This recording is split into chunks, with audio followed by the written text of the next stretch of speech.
What's going on, y'all? So listen. What's going on, y'all? So listen, I told y'all the other day when I did the purge that I might go see the Whitney movie. And y'all, I went to go see it. And let me just tell you this. I had my doubts, okay? I had my doubts because of the simple fact that there have been so many TV documentaries and, other documentaries that's been out on Whitney, and they haven't always pointed her in the best light. It been more so about the tabloid fodder and, trash this, trash that.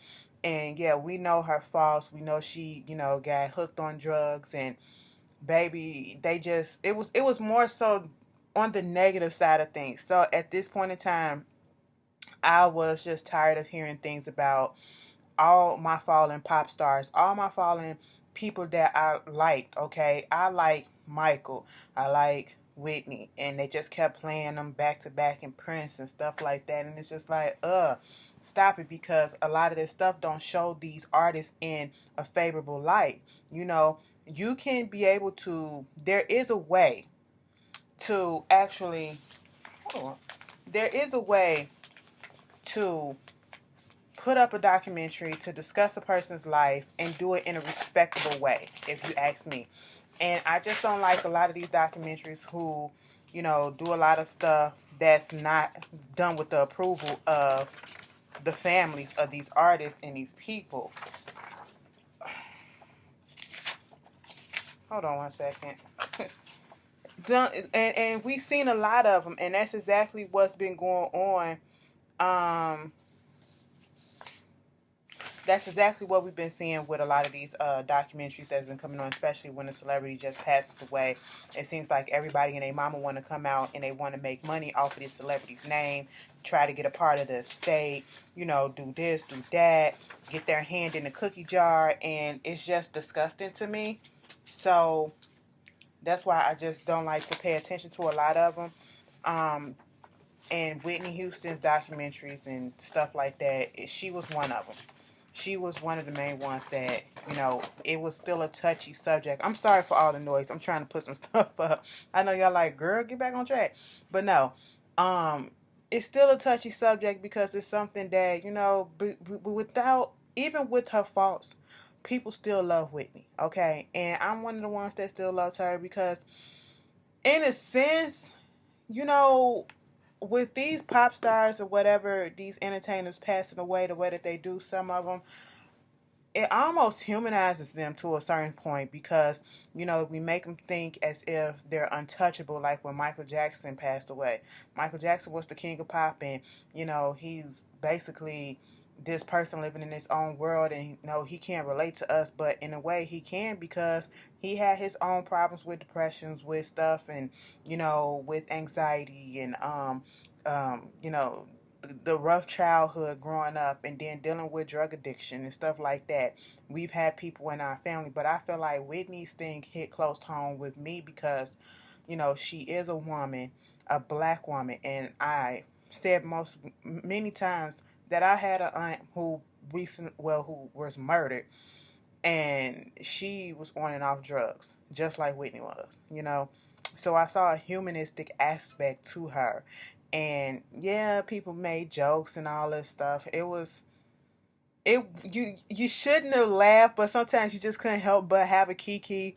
But in the end, we always thought that she would just come up out of it, and unfortunately, we thought that she did, and it just didn't. Sometimes people go back and go back and go back, and they're just not ready to get off of it. And even when it seems as if they're doing good, they still struggling.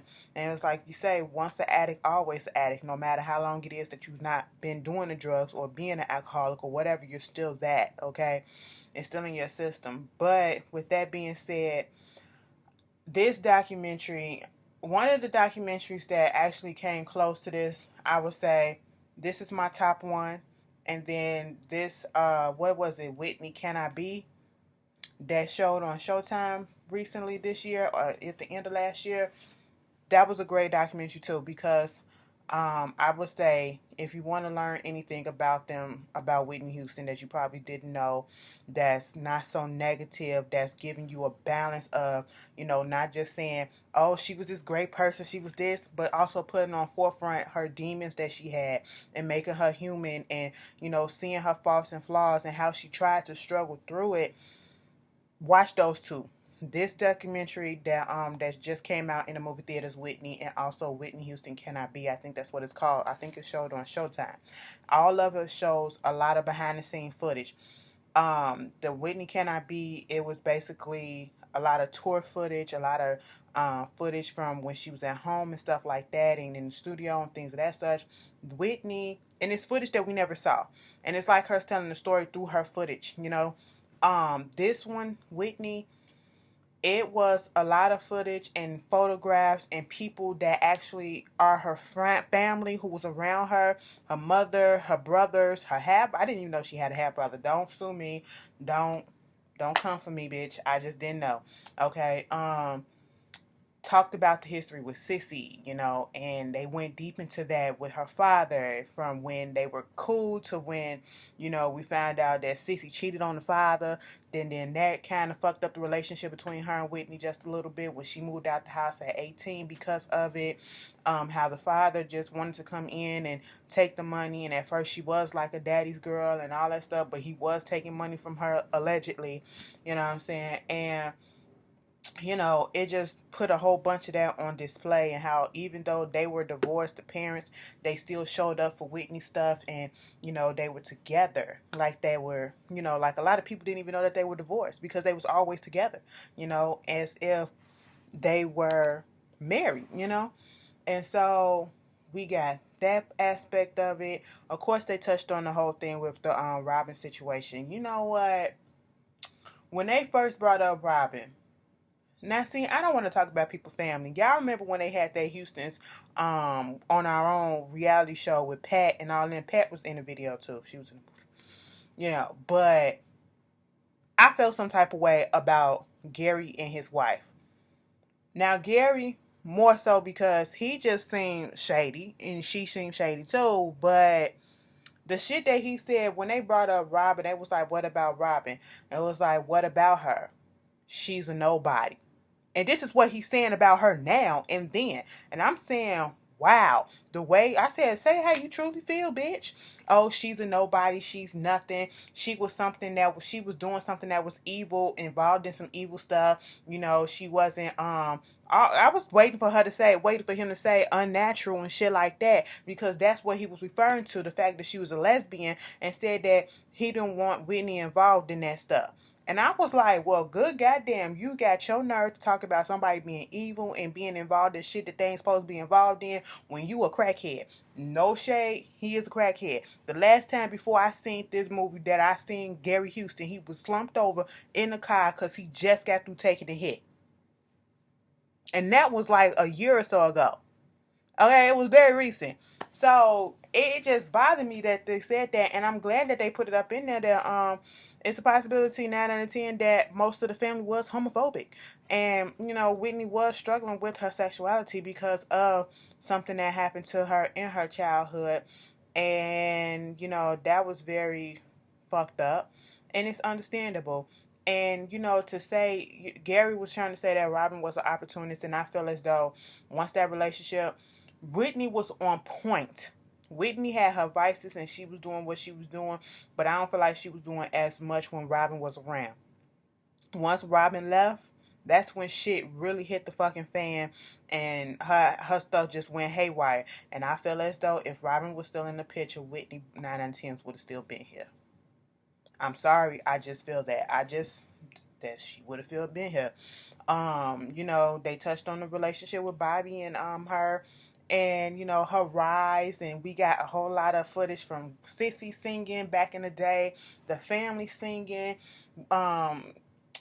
Whitney as a baby, Whitney as a child, Whitney singing in the church, Whitney singing in different functions, Whitney singing just all over different, her age progression, getting her deal and all this stuff. And it just went deep. It went below the surface for me. And, I didn't know that the first time she tried cocaine was on the 16th birthday. Now, bitch, and that was what her a friend gave her some weed and a hit of cocaine. Bitch, I said, ain't that about some shit? All right, talked about her parenting.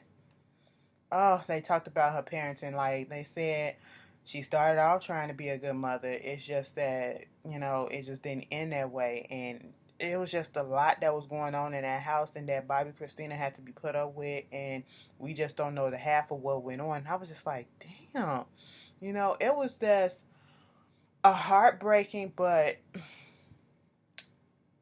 oh, it was very heartbreaking to look at because you see somebody who has so much potential and we saw what she can do and we saw that should still be here. That's what I should say. She lived up to the potential that she needed, and then towards the end it just went down, and it's just sad the way that it went downhill the way that it did. But that's what happened, and it's unfortunate. And I will say that they put this documentary together really, really well. I feel as though this is one. I like it because it didn't feel like it was exploiting her. Like the other documentaries and the other TV shows, it didn't feel like it was exploiting her. Um, so I'm here for it. And I really did like it. Like I said, it pulled at my heartstrings. There was a few times that I damn near either at the end of the episode, at the end of the movie, I did kind of tear up and a couple tears did fall because it was like it just opened up a womb or some shit. And, it was deep like that. But throughout, you be laughing, you be smiling, bitch. Bitch, talk about laughing, okay? I teared up a couple of times, but then I had a couple of tears come down towards the end when they were talking about her death and, the struggles that she went through because when certain people that were close that we never really saw in interviews and stuff started talking and they started crying, bitch, it just hit me real hard.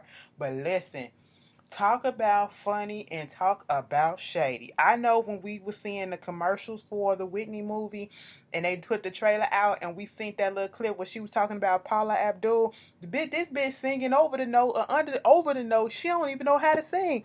Bitch, when you see the movie, I'm just gonna put this out here. Sissy tried it. Sissy tried it, okay? She was laying there, Whitney was laying there. This is the same scene, and this is how it started. She was just talking about, how people change in taste and all this stuff. They go to the new fad, the new trend, the new hit, and these people don't really know how to sing and they don't really know how to do this. And it was like some of the stuff be good, but what about people who got actual talent? That's basically what she was saying, who could actually sing and shit like that. All of a sudden you hear this voice that said, just like that Janet Jackson bitch. I said, wait a minute, bitch. Wait a minute, bitch. What you say? And she literally said, just like that Janet bitch. She can't sing. She can't. I said, hold up. Who the fuck is that? They pan that camera up, and this is home footage. Pan that camera up, and that was Sissy. I said, bitch, church lady. I said, first the fucking all, and then she was like, you don't need all that stuff. All you gotta do is stay true to yourself. People that can't really do nothing, they need all that glitz and glamour and all this shit. I said, why y'all reading like this? Now, bitch, I didn't know what to do. I was in that audience gagging. I was about to say, bitch, now see, look, what you won't do is try my girl. Okay, I know you're trying to make a point, but you can use somebody else as an example. And then when they said Paula Abdul, she was like, Whitney said, I can't stand that bitch. Okay, I can't stand that bitch. Because first of all, that bitch can't even sing. She's singing all on top of the note and shit like that. I said, y'all will not do this little Kiki session like here, okay? That shit had me rolling in the fucking theater, all right? But,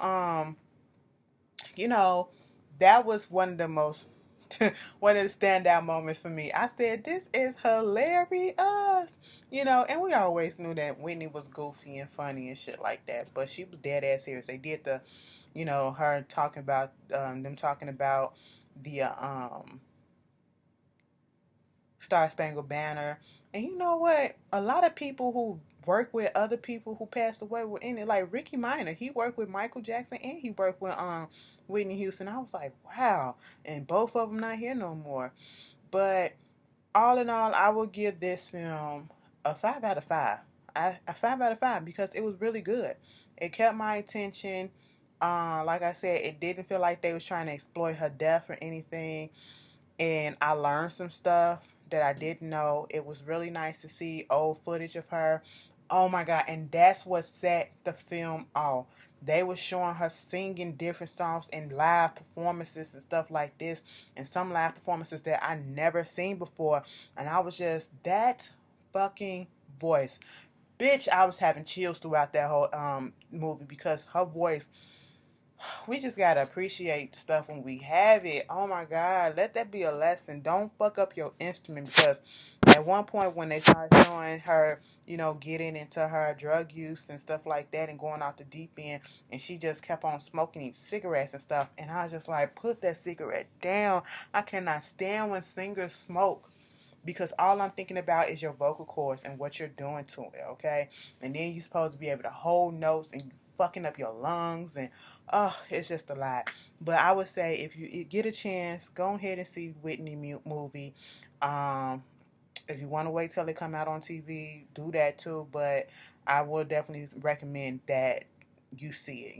It was really, really good movie. I didn't expect it to be as good as it would, but I really have nothing bad to say about it. Besides that, Gary Houston, he looked like death. Let me stop. Anyway, let me get off here because I was about to say something wrong.